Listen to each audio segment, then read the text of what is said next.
Shalom, shalom. To the 144,000, the elect.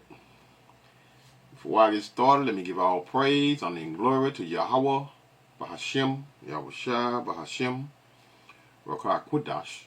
Double honor to the apostle nails of great millstone. Peace and blessing to the brothers that are preaching the truth in the four winds of the earth. May Yahweh, Bahashem, Yahushua, have mercy upon you. Y'all see him. And Benjamin not a Jew. Y'all see him, y'all. You say, it's on Power Struggle. UK journalist, I've been holding this now for, I know for a week or two. 2 weeks, at least 2 weeks.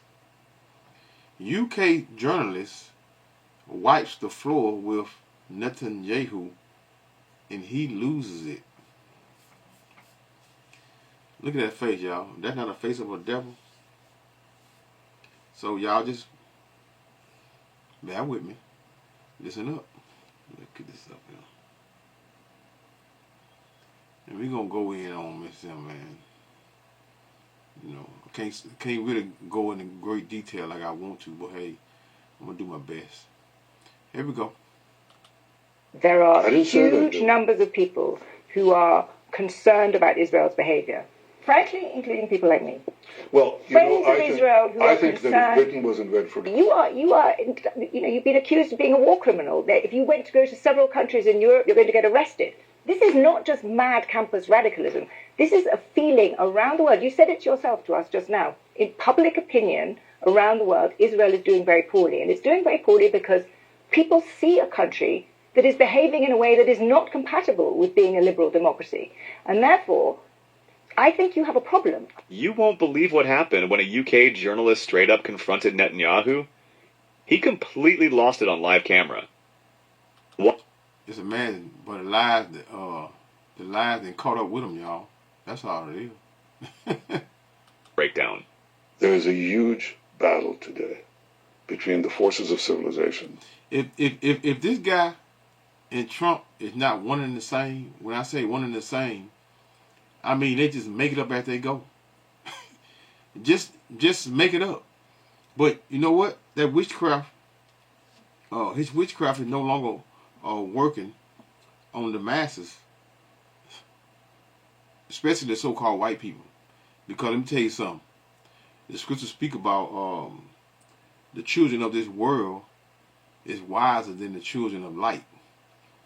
And these so-called white people, they see the writing on the wall. Because why? They feel the struggles of what we have been feeling over 500 years. So we're gonna going to see this devil here actually go off. And I mean, look at how he look at. I mean, look. This is a journalist now. She's from out of UK, and he wants her. You know what I mean? Deleted. The forces of modernity and the very fanatic forces who want to take us back to the early Middle Ages, and do so with a violence that is unimaginable. You've seen these pictures of people cutting open the chest of an enemy, these Islamists, tearing out the heart. The person is still alive and eating the heart. That tells... He just made that shit about the air, y'all. Ain't no program, you ever seen no Ishmael, which means what? Iranian, put a heart up out of a child or a person of Israel and start eating it. But I mean, listen, man, this shit sound like they just, hey, when I say they make it up, they make it up as they go, man. He way gruesome than Trump. This devil here, he way gruesome than Trump. Tells you something. Now, that mentality, that fanaticism has to be confronted. It will move and invade your countries and it will destroy them. Israel is not just fighting our battle, it's fighting the battle against radical Islam that threatens the future of the world. And I think many people thought communism would threaten the world or China would threaten the world. I'm saying that this untethered force of an extremist ideology that knows no limits, if it has nuclear weapons, the ballistic missiles to deliver them, and the masses that will destroy democracies, burn Christians. Prime Minister, We're committed to defending Christians around the world and in the Middle East. If they win the day, we all lose. Israel is defending itself, but in so doing, we're defending Western civilization. Prime Minister, that is one way of viewing the world, and I have some sympathy with some of what you've said. Let me give you another way, which is that many people around the world see the state of Israel as a country that is exclusively using military force, that has killed 70,000 people in Gaza, that is doing nothing to create a sustainable future for people there. That is a country, you've been accused of being a war criminal. If you went to go to several countries in Europe, you're going to get arrested. This is not just mad campus radicalism. This is a feeling around the world. You said it yourself to us just now. In public opinion around the world, Israel is doing very poorly. And it's doing very poorly because people see a country that is behaving in a way that is not compatible with being a liberal democracy. And therefore, I think you have a problem. I think that loss of public opinion, what struck me from your autobiography was how subtly and for how long you have understood this. You know that political power comes from public opinion, and you know that you need to win the battle of public opinion, and you're losing it. You've absolutely lost it in Europe, but much more worryingly for you, you're losing it in America. This guy right here, he can't even look at that guy. The whole time he's looking here at her. He's like, girl, you better be quiet before he get his hands on you. I mean, the whole time he's looking at her. He ain't telling him looking at his, we're going to see if he's going to turn his face. And I think that what you've just told me about fanaticism is true in part, but it is not going to shape public opinion. People are going to roll their eyes and say he's saying that anybody who says anything critical about Israel is anti-Semitic. He's giving this large, this story about fanaticism, and he's not accepting the fact that Israel is behaving in a way that we think is incompatible with the kind of liberal democracy that he claims. Well, the liberal democracies that fought the battles from World War II to Afghanistan to Iraq and so on, the ratio of combatants to non-combatants killed was 6-1, 7-1. And in Gaza, because Hamas was forcing people to stay in urban areas at gunpoint, the ratio is about 1.5 to 1. And we lost a lot of soldiers because we didn't carpet bomb. We didn't do. People have different ratios as well. I'm telling you, you don't actually. But he's saying ratio. We see how you cut him off real quick. That's when he finally turned to him and finally said something. He know he called him that journalist, which is the man, called him a lie, meaning the numbers, meaning that he's playing with the numbers. This is what he's saying. Let's back up a little more. Let's hear that again. He's playing with the numbers. Y'all know who it is. Gunpoint. The ratio is about 1.5 to 1, and we lost a lot of soldiers because we didn't carpet bomb. We didn't do. People have different ratios as well. I'm telling you, you don't actually, but that's not the point. It certainly wasn't 6-1 or 7-1, and we certainly didn't carpet bomb, which we could have done right away. We've lost a lot of people by my refusal and the IDF's own mores in making sure that doesn't happen. Now, if you have the densest urban warfare theater in history, with 500 kilometers of terror tunnels underneath, 50 meters below, 50 meters above, everything booby-trapped, and you don't come in and just bomb the place to smithereens, which we didn't. I mean, we had everything booby-trapped. We moved the population out, and then you have to fight the Hamas in there. The ratios in Mosul, the ratios in Fallujah, the ratios elsewhere, there's nothing comparison, and that was nothing compared to what our brave soldiers had to face in Gaza. So, I dispute the fact. The argument that you put forward is being put forward. It doesn't make it true. The whole world seeing these people, the war, seeing what them Israeli soldiers was putting online. They was actually putting it online, y'all, dancing over the bodies and blowing, I can't say it all, but y'all seen it, huh? raping all the women, man, children, bodies everywhere. Everywhere. It's just amazing how these devils, they just act like no one's, like everybody blind, like they the only one can see, and they telling you what happened, and nobody seen it with their own eyes. This is the devil. They've been telling these lies for so long and been getting away with it until they really truly think that they are still having that overall effect on the masses of people with that witchcraft. What is true is that Israel is fighting these worst killers, these people who took not only beheaded our men, raped our women, and then murdered them, burned our babies alive, and took 255 hostages, which we took out. Nobody believed that we got them out. These are lies. Nobody believes you got them out because it was a lie. It all was a lie. Everything was staged. Like you staged that with them I'm just say Hamites. Huh? Bringing them over to Israel saying they the people of the Most High. Just to put more confusion. This is what these people does. Confusion. Barbarians. And they're given a free look. I have demonstrations on behalf of Hamas. Notice that they're burning the flag of Israel and the flag of the UK, the flag of Israel and the flag of America.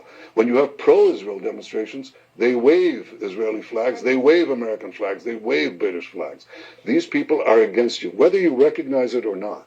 They will sweep away your societies, your freedoms, your ideas, the values that we cherish.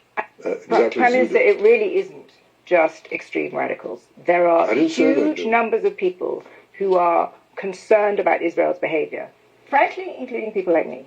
Well, Friends of Israel who I are think concerned. that if Britain was invaded, forgive me, if Britain was invaded and you had the equivalent. He don't want her to talk no more, y'all, because he hit a nerve. I mean, she hit a nerve. He don't even want to get another. He don't want her to get another word in. In Britain, your population is what, 65 million, something like that, 60 million, right? So you're about 6 times our size. So if you had on one day about 8,000 Brits murdered, mutilated, raped, and kidnapped, and they came right next to London, what would you do? We know what you did. We know exactly what Britain did, and I don't hold Churchill or the British government or the British people who supported him responsible for saying you shouldn't act that way. You bombed the living daylights out of German cities. Y'all know what he talking about, right? Talking about that hola. That's what he talking about. So in other words, he's saying, well, I'm the devil, but you the devil too. Y'all ain't no better than us. You all have done the same thing. So in other words, so he. Hey, that was a good one. Now he went. Well, listen. They're gonna always bring up that mess right there, y'all. Let's listen a little more. What made this confrontation so striking wasn't just the raised voices or the tension in the room. It was the collision of two completely different worldviews, each convinced it was speaking from moral high ground, and neither willing to fully step into the other's reality. Watching a UK journalist directly challenge Benjamin Netanyahu wasn't shocking because journalists should ask hard questions. It was shocking because, for once, the script didn't go the way Netanyahu usually expects it to. Netanyahu opens with a sweeping, almost cinematic framing of the conflict. In his telling, this isn't about borders, policy failures, or even Gaza itself. It's a civilizational war. Civilization versus barbarism. Modernity versus medieval fanaticism. He invokes imagery so extreme it's clearly designed to overwhelm the listener emotionally. Militants tearing out hearts, eating them while victims are still alive. See that? Making it up. Just making it up as he go. This is what that is. Psalm 58. The wicked are screened from the womb. They go astray as soon as they be born, speaking lies. This is what you have when you're dealing with the so-called white man, because the reason they are able to do and tell you any damn thing, and most of you all believe it, because why? Because they're what? This is their kingdom. They are the rulers of the earth in this present moment, And they're going to continue that rule until Yahushua come here and take them out of rulership. So this is why y'all believe him. This is why all our women will lay down with these devils. Because why? Because they what? They are the rulers. Hey, it is what it is. Whether or not those specific images are representative, the intent is clear. This is shock and awe rhetoric. He wants the audience to feel fear before they feel doubt. And it's a strategy he's refined over decades.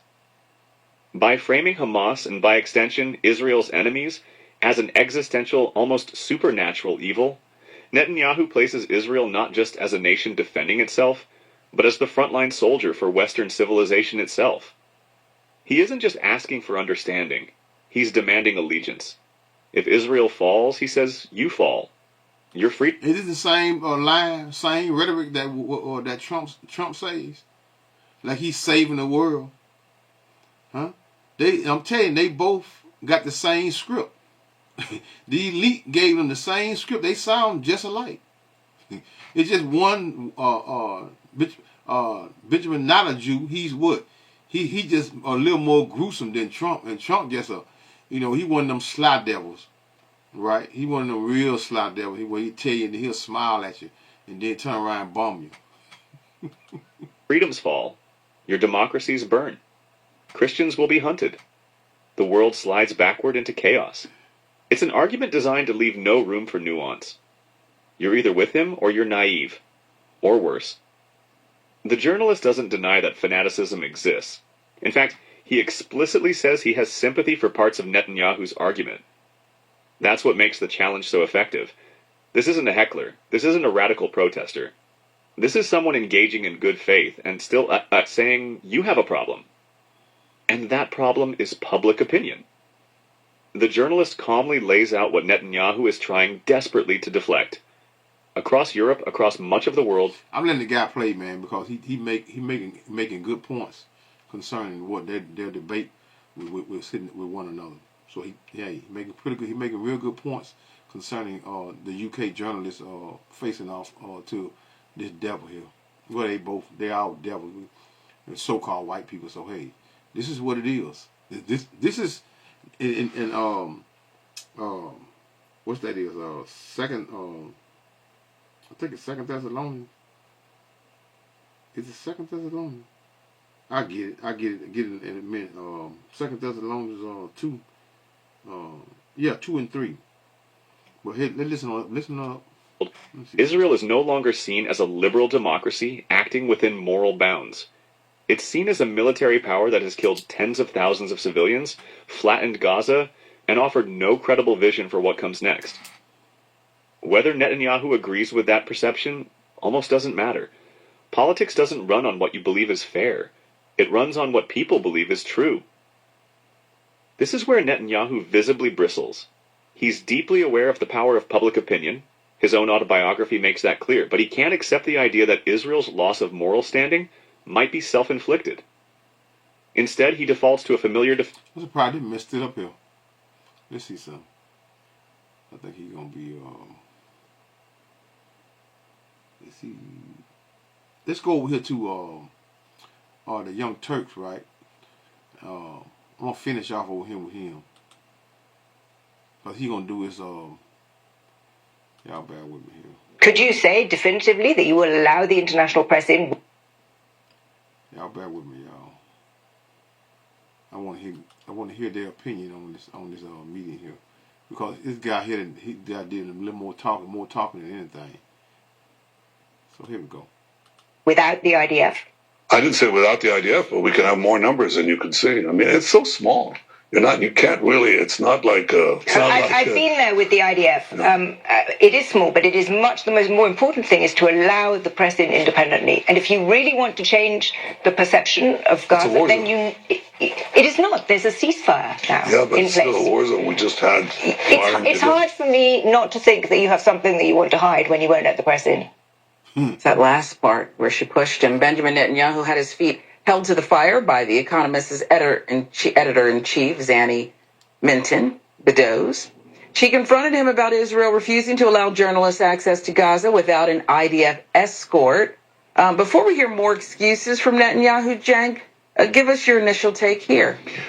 The Israeli government kills more journalists than all other regimes and terrorist groups. Exactly. That's what I was making. My point I was making earlier when I said that she should fear him, because what did he just say? It's why in the back. Netanyahu, Jank, give us your initial take here. The Israeli government kills more journalists than all other regimes and terrorist groups in the world combined.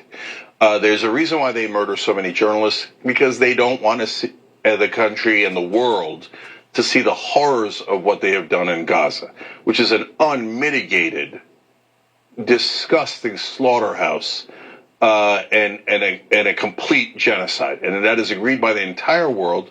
But Netanyahu is desperate to keep out all journalists. And if there's Palestinian journalists, he'll just kill them, including American journalists like Shireen Abu Akleh. And he knows the American press and the American government will be his dogs.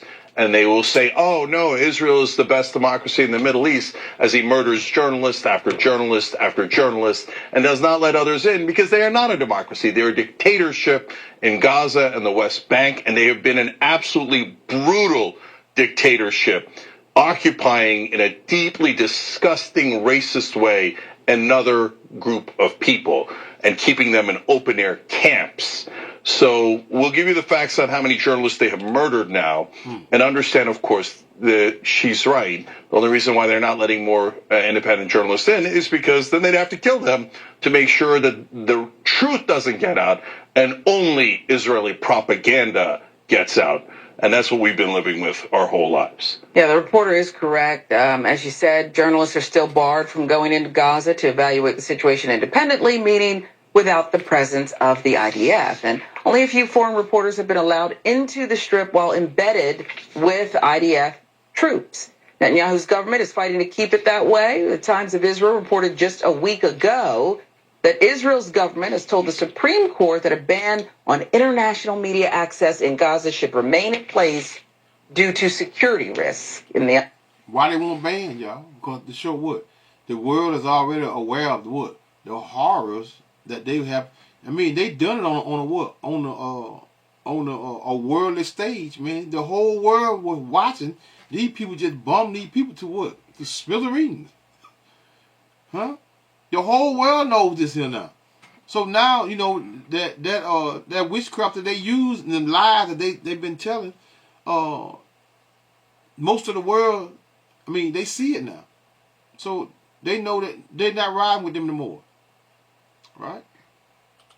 The enclave, according to a court submission. The deputy editor, Edward Carr, also pressed Netanyahu on allowing the press into Gaza. And while answering the question, Bibi admitted that journalists had been killed. Why don't you allow international journalists into Gaza? I think we do, but we could do more, and we probably should. But not without being with the IDF. Yeah, well, that's not an uncommon practice, but I can tell you one thing. First of all, we don't want any journalists killed, and some have been tragically killed because there's crossfire. It's dangerous. We just had this now, today. We had rocket fire.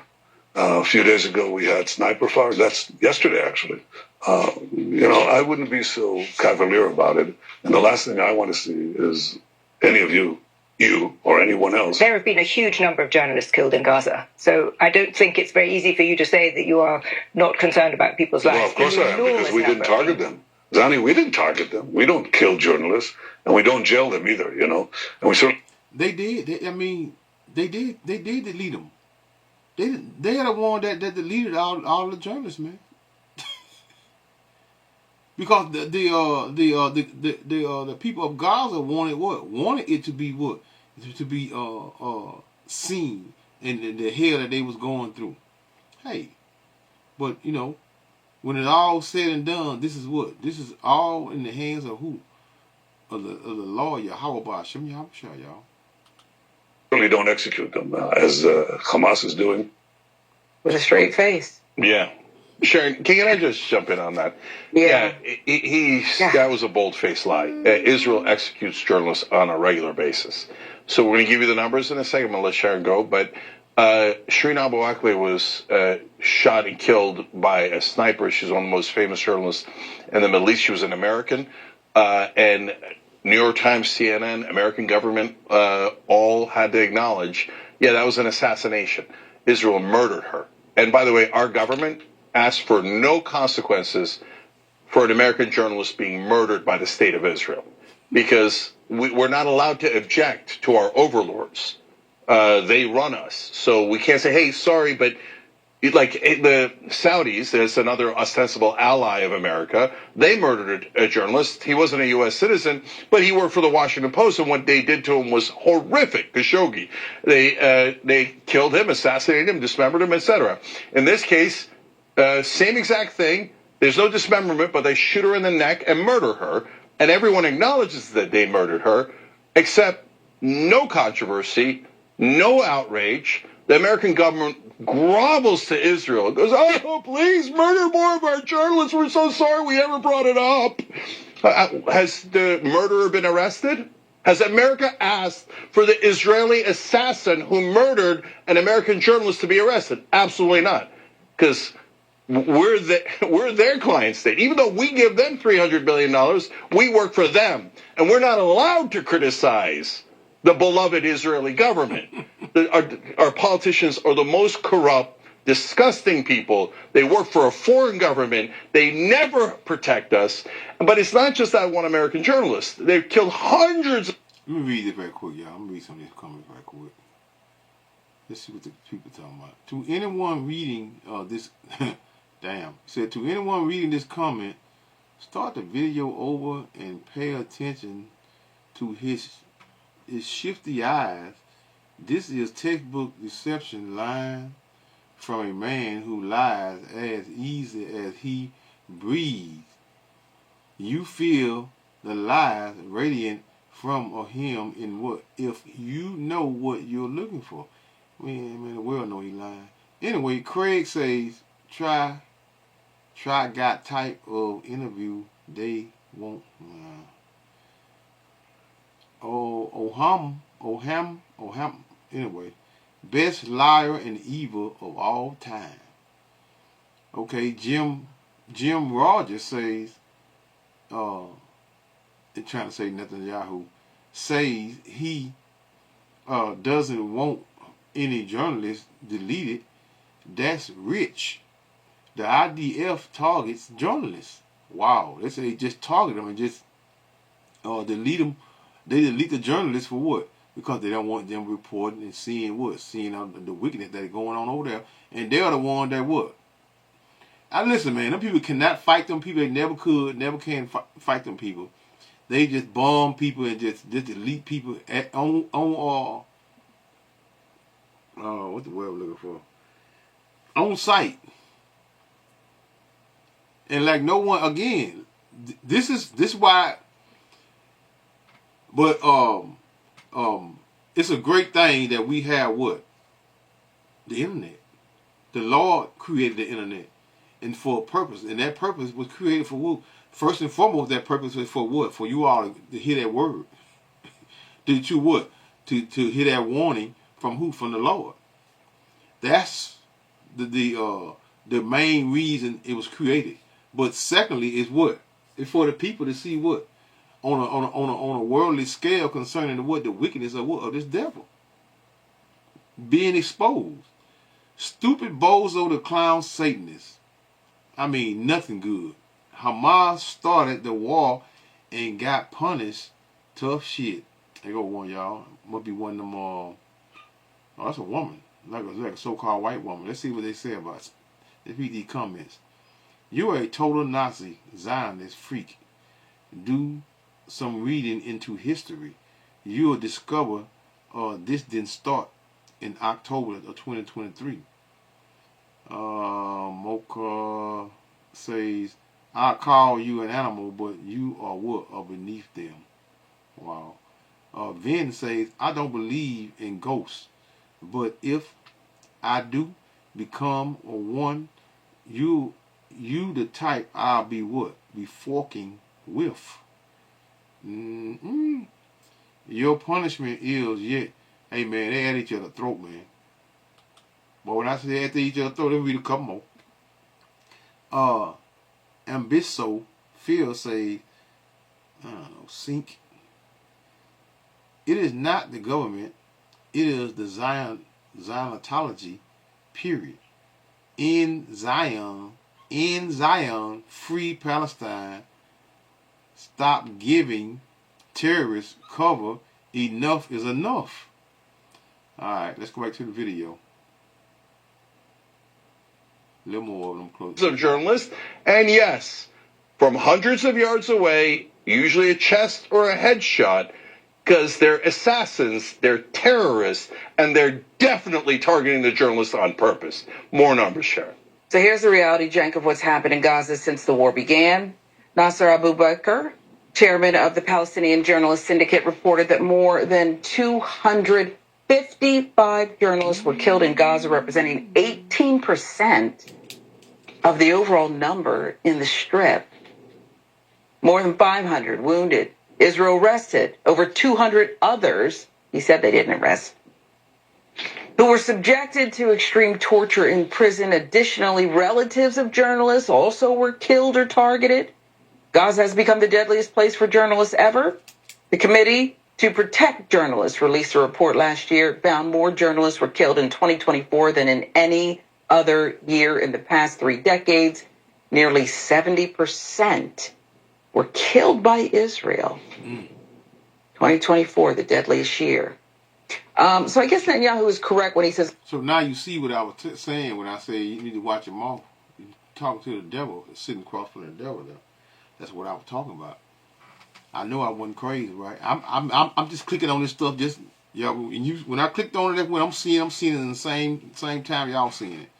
So, but I remember them making those comments concerning they deleting journalists. They was even targeting journalists before they even targeting people of Gaza. Gaza isn't a safe place for reporters. Jank, he's just lying about who's carrying out the most violence against them. Do you think Israel will allow journalists to go into Gaza independently at any point? Will they be forced to? Well, they're not forced to do anything. They're mighty. All right, man. I'm done with this here. I got the they put this devil back up here, y'all. Put the devil back up here, y'all. Yeah, I don't know what they might do. No, I really don't care. So that's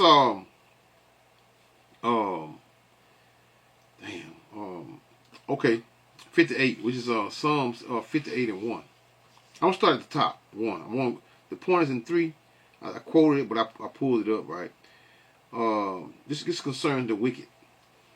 Do ye indeed speak righteousness, O congregation? Do ye listen, man? Notice here now, the wicked, the so-called white man is the wicked of the earth. But our people are wicked as well, which is most of our people are wicked, right? So, do ye indeed speak righteousness, O congregation? Do ye judge uprightly, O ye sons of men?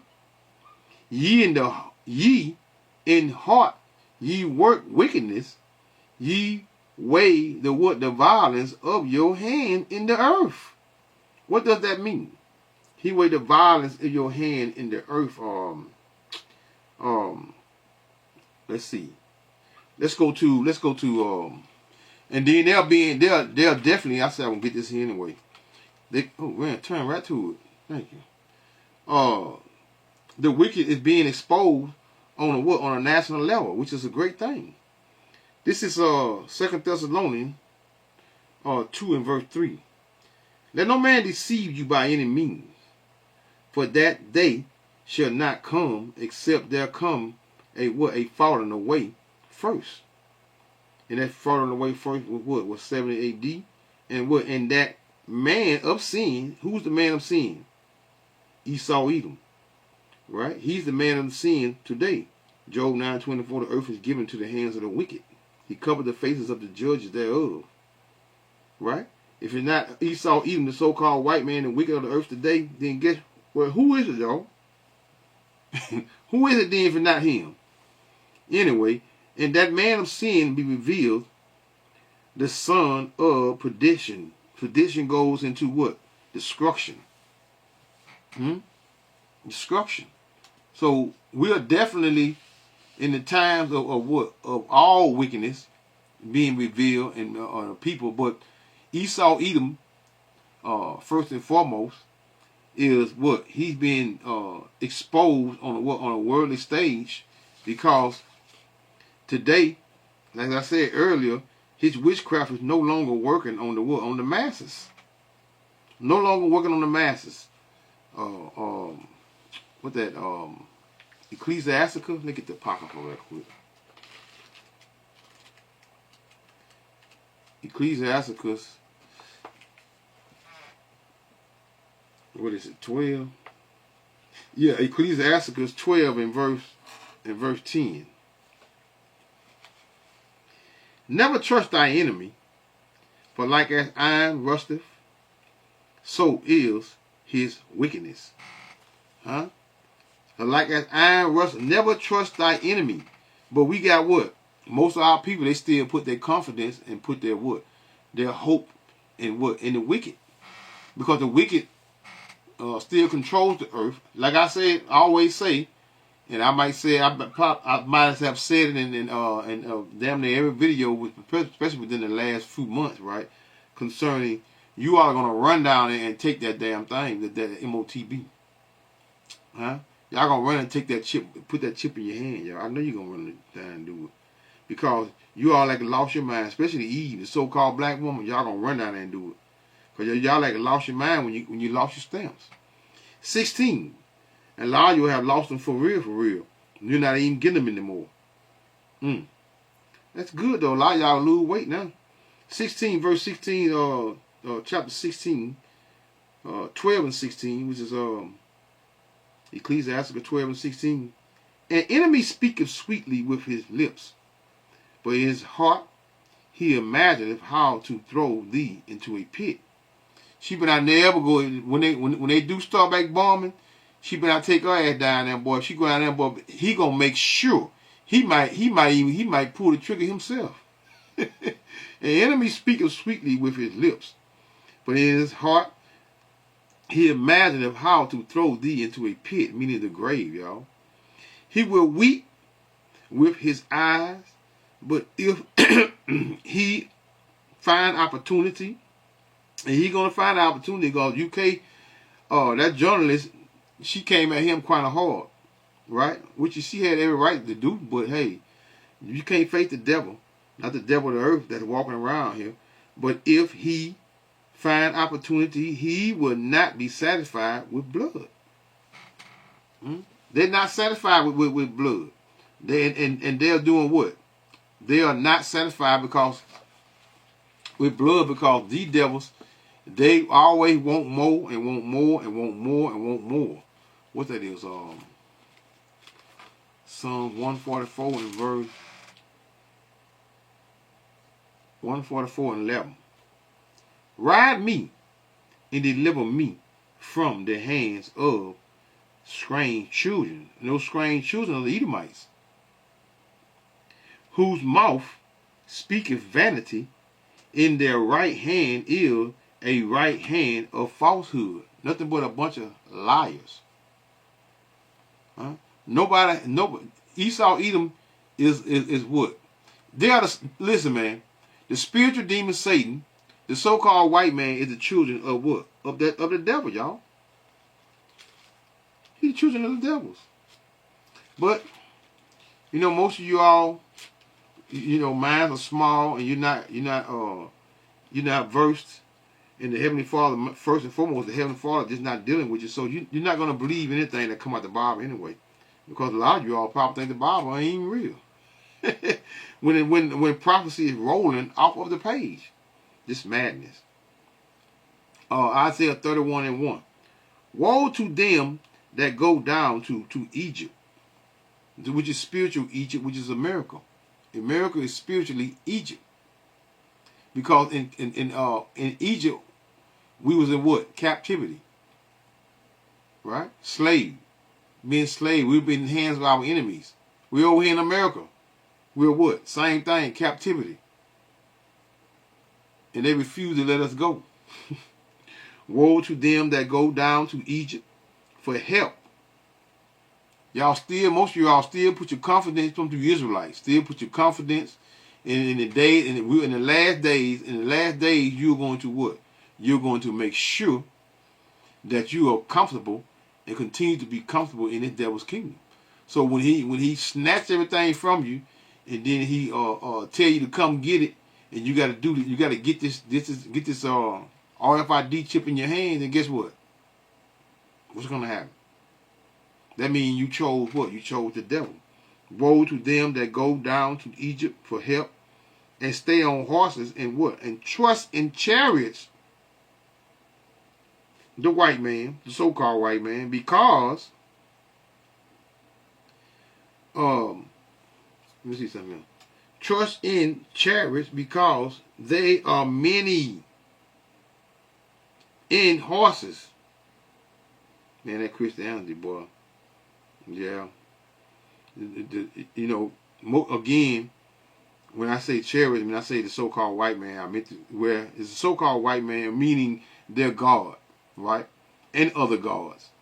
But, you know, most of you all put your faith in Jesus before you put faith in, well, it doesn't matter because most of you all are not concerned with the true name of the Heavenly Father and the Son. But when the scriptures speak about the name of that is Proverbs, I think 18:10. The name of the Lord is a strong tower. The righteous runneth unto it and is safe. So you're gonna look in this when you go to screaming, Jesus. I hate to say it. I hadn't said it in a while. But when you go to screaming and you look in the sky and you see that so-called black man in the sky with an afro, what you gonna do then? What you gonna do? Get zapped? Again, woe to them that go down to Egypt, which is America, because America is spiritually Egypt, for help and stay on horses and trust in chariots. Meaning what? Y'all trust in Esau, Edom, God. Because they are what? They are many, man. How many damn Christians it is, y'all, in that Christianity madness. And in horsemen, because they are very strong, but they look not unto the Holy One of Israel, which is our God, y'all. Neither seek the Lord, Yahweh. They don't seek the true God in heaven, which is our God. Because, for one, most of you Israelites, you still trust in lies, man. You still trust in lies of this devil and waiting what? You waiting for him to what? To actually waiting for him to erase waiting for I lost my chain of thought, y'all. But hey, but it don't matter. Anyway, the ignorance of our people. Oh, 27. That's what I was thinking about. No, not 20, but 20. I mean 20. Psalm 20. That's what I was thinking about, a precept. I got caught up in my words. Which is Psalms 20 and verse 20 and verse 7. Some trust in chariots and some in horses. But we, the elect of Yahweh Hashem Yahweh Shai, but we will remember the name of the Lord Yahweh our God. But a lot of y'all say the name don't matter. The name don't matter, but you still find the time to what? To still call upon what? Your oppressor's God, man. Real quick, 18, well, we'll go to Job. Job 18 and verse 18 and 5. Yet the light of the light of the wicked shall be put out, and the spark of his fire shall not shine. It's not going to shine like he's thinking, right? Like I always say, they're always trying to what? The New World Order / MOTB is going to fail right before their eyes, because Yahweh Hashem Yahweh Shai is only allowing this devil. He only got a certain point that he got to go to in the Heavenly Father, and a lot of you all got to be what? You got to be tried. What I mean by tried, you got to pick and choose who you're going to choose. Are you going to choose Egypt, spiritually Egypt, America? You're going to choose Esau, Edom, his system, that beast system, or you going to choose what? You're going to choose to follow and put your faith in the true and living God, Yahweh Hashem Yahweh Shai.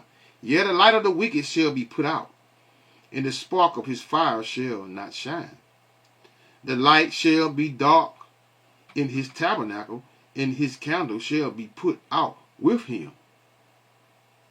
The steps of his strength shall be straightened. Of his strength, whose strength? Esau, Edom's strength. Right? And he's going to be straightened, meaning his ass is going to be what? He's going to be put in order and cast down, all in the same what? Same hour. And his own counsel shall cast him down. See, UK, a devil on the devil, telling them what? So-called white person, to the so-called white person concerning their what? Their wickedness. This is what we are seeing on a what? On a worldly stage concerning the wicked being exposed in what? In these last days.